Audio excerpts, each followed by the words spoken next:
Yamaha MT-15. Maybe someday you'll have it your way.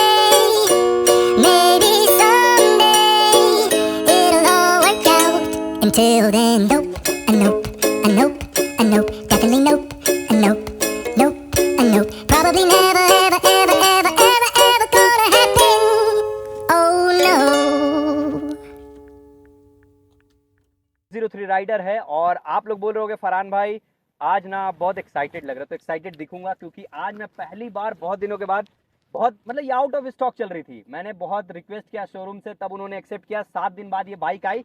ये देख रहे हो, इसमें ब्लैक एलॉयज हैं। तो इस बाइक का मैं आज रिव्यू करने वाला और बताने वाला हूँ 5 एडवांटेज और 5 डिसएडवांटेज, 5 खूबियां जिसकी वजह से इसे लेनी चाहिए और 5 ऐसी चीज जिसकी वजह से MT-15 को आपको बिल्कुल नहीं लेना चाहिए। और ये वीडियो देखे बिना MT-15 को बिल्कुल मत लेना, क्योंकि आप जानते हो मैं ऑलरेडी 30,000 किलोमीटर चला चुका हूँ। नेपाल जा चुका हूँ, भूटान जा चुका हूँ, कलकत्ता जा चुका हूँ, दिल्ली जा चुका हूँ। आप देख सकते हो मेरे चैनल पे जाके। इसके अलावा मैं लेह लद्दाख जाने वाला हूँ 25 सितंबर को।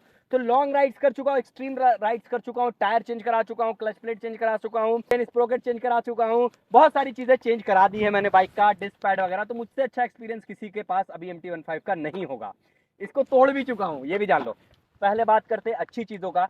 शुरुआत हमेशा अच्छी चीजों से करते हैं। तो एडवांटेज की बात करूं तो जो सबसे पहला एडवांटेज है वो है इसका इंजन। भाई मत बोलो मत बोलो, क्या स्मूथ इंजन है।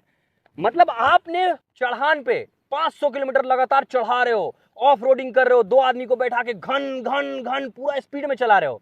जब आप घर बाइक वापस लाओगे ना, आधे घंटे बाद लगेगा कि बाइक बिल्कुल नया इंजन हो गया। ऐसा लगेगा किसी ने रीसेट बटन दाब दिया। तो इंजन में ये खूबी है, पहला पॉइंट। इंजन का ही बता रहा हूं, माइलेज 50 के लगभग का माइलेज देता है। रफ चलाओगे, 2 लोगों को बैठा के चलाओगे या फिर चढ़ान पे चलाओगे तो लगभग 45 का माइलेज तो आपको निकाल के देगा ही देगा। इंजन पहला पार्ट हो गया। दूसरा, इसका मुझे टायर का साइज अच्छा लगता है।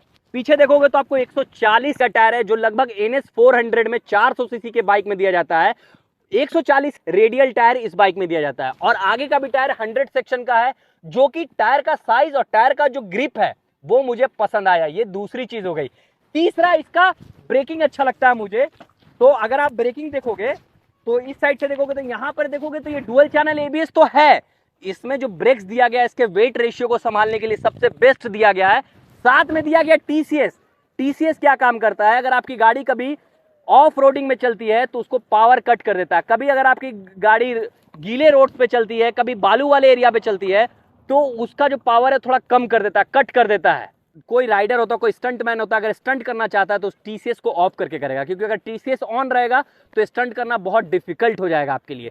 तो तीसरा मैंने ब्रेकिंग बता दिया। चौथा, इसका सस्पेंशन। लेकिन मैं बोलूंगा चौथा नहीं, 3.5 मान लो, क्योंकि जो आगे वाला सस्पेंशन है वो तो मुझे बहुत पसंद है, जो USD है। हाथ में झटका बिल्कुल नहीं लगता, बिल्कुल भी नहीं। कहीं ऑफ रोडिंग चल रहे हो, कोई बहुत बड़ा गड्ढा आ गया, बिल्कुल झटका नहीं लगेगा। लेकिन अगर आप इधर घूम के आओगे और इसके रेयर प्रोफाइल को देखोगे, रेयर सस्पेंशन को देखोगे, जो कि मोनोशॉक है, वो थोड़ा टफ लगता है। वो मेरा एक्सपीरियंस उसके साथ अच्छा नहीं है, तो इसको 3.5 नंबर ही दे दो। लेकिन हाँ, मान लो कि आगे वाले सस्पेंशन की वजह से 4 पॉइंट इसका मुझे लगता है। पांचवा जो इसका पॉइंट है, जो मुझे ऐसा लगता है, इसका कंसोल मीटर फुल इंफॉर्मेशन है। आप इसमें गियर शिफ्टिंग के बारे में जान जाओ, इसमें करंट माइलेज, इसमें TCS ऑन ऑफ करना, इसमें RPM, इसमें ब्लूटूथ कनेक्टिविटी, मतलब परफेक्ट है। और क्योंकि उसको 3.5 नंबर दिया था तो आधा नंबर में देता हूँ इसके हैंडलिंग को। सैल्यूट हैंडलिंग है। क्या इंजीनियरिंग किया इन्होंने कि छोटी गाड़ी में स्विंग आर्म एल्युमिनियम का लगाया, जिससे क्या हुआ कि बैलेंसिंग गजब का हो गया, बैलेंस गजब का हो गया गाड़ी का। और लाइट वेट होने की वजह से ये जो गाड़ी है काफी अच्छे से जन जन जन जन जन जन, और जो कॉर्नरिंग करते हो, कॉर्नरिंग में भी आपको थोड़ा मदद देता है। इसका हैंडलिंग काफी स्ट्रेट है। अगर मैं बैठ के दिखाऊं तो आपको खुद समझ में आ जाएगा कि इसके बैठने का पोस्चर जो वो बहुत ही सेक्सी लगता है मेरा दोस्त। देख रहे हो। और सीट छोटा होने की वजह से आपको गर्लफ्रेंड को बार बार ऐसे करना नहीं पड़ेगा, वो ऑलरेडी चिपकी रहेगी। तो इसलिए जो सीट है वो छोटा दिया है। That's it. अब बात करते हैं इसके डिसएडवांटेजेस का। देखो यार, हर एक अच्छी चीज के साथ कुछ बुरी चीज आती है। दुनिया का कोई भी ऐसा प्रोडक्ट नहीं है, दुनिया की कोई भी ऐसा इंसान नहीं है, दुनिया का कोई ऐसा गाड़ी नहीं है जो ये बोल दे कि मैंने ऐसा प्रोडक्ट बनाया जिसमें एक भी खामियां नहीं है। तो MT-15 का जो एक डिसएडवांटेज लगता है मुझे सबसे बड़ा, वो ओवर प्राइस्ड 2,14,000 रुपए। मुझे ऐसा लगता है कि जितना इसका पावर है, जिस हिसाब से ये बाइक है, जिस हिसाब से इसका पार्ट्स महंगा आता है, उस हिसाब से इसका प्राइस 1,90,000 रुपए से 1 रुपया भी ज्यादा नहीं होना चाहिए था, मुझे ऐसा पर्सनली लगता है और मैं स्ट्रांगली अग्री हूं इसके साथ। ये पहला पॉइंट हो गया।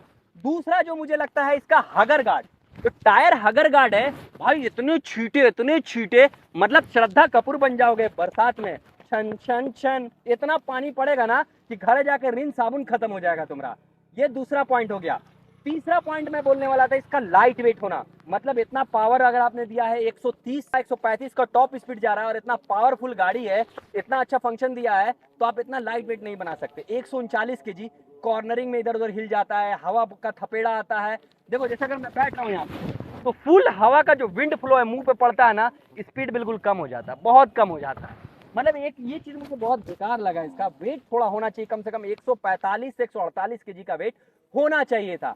तो इसका जो चौथा है जो सबको नापसंद है, जिसकी वजह से ये बाइक अगर ये 1 लाख बिकनी चाहिए ना, तो मात्र 80,000 बिकती है। 20,000 जो कट ऑफ होता है, एकमात्र रीजन, एकमात्र, और वो है इसका सीट।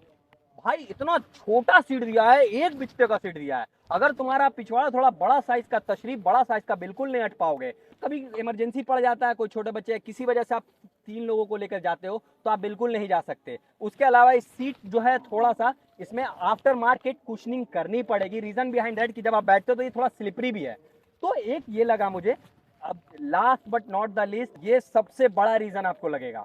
तो ये जो मैं रीजन बताने वाला हूँ, ये शायद ही कोई बता पाएगा आपको। जैसे इंजन का ही है वो, पांचवा और लास्ट इंजन। इंजन में क्या होता है, जैसे आप स्ट्रेट चला रहे हो तो आप धूम का जॉन अब्राहम टाइप का फील करोगे, लगेगा भान भान भागत है पूरा रोड छाट छाट के। लेकिन जैसे ही मेरा भाई बैठ जाएगा इस पे, तो ये भीगी मुर्गी हो जाती है, भीगी बिल्ली हो जाती है। अब ये जैसे बैठ गया तो इसका जो पावर है वो 10 का स्पीड कम हो जाएगा। जैसे 132 भाग रहा है तो 125 122 भागेगा, वो भी स्ट्रगल करके। और अगर आप गलती से इसको चढ़ान पे बैठा लेते हो तो ये 50 केजी का मुर्गा 70 केजी का लगने लगेगा आपको। मैं मजाक नहीं कर रहा हूँ। इसका जो टॉर्क है ये बहुत कम है पावर रेशियो के हिसाब से। तो ये लास्ट था। अब आप लोग कितना स्ट्रांगली अग्री करते हो या डिसअग्री करते हो, अपने पॉइंट ऑफ व्यू को कमेंट में लिखना और बताना कि क्यों आप डिसअग्री करते हो या क्यों अग्री करते हो मेरे पॉइंट ऑफ व्यू के साथ। तो that's it from my end. My name is J03 rider, और लाइक और सब्सक्राइब कर देना, बहुत मेहनत से ये वीडियो बनाया है, ठीक है।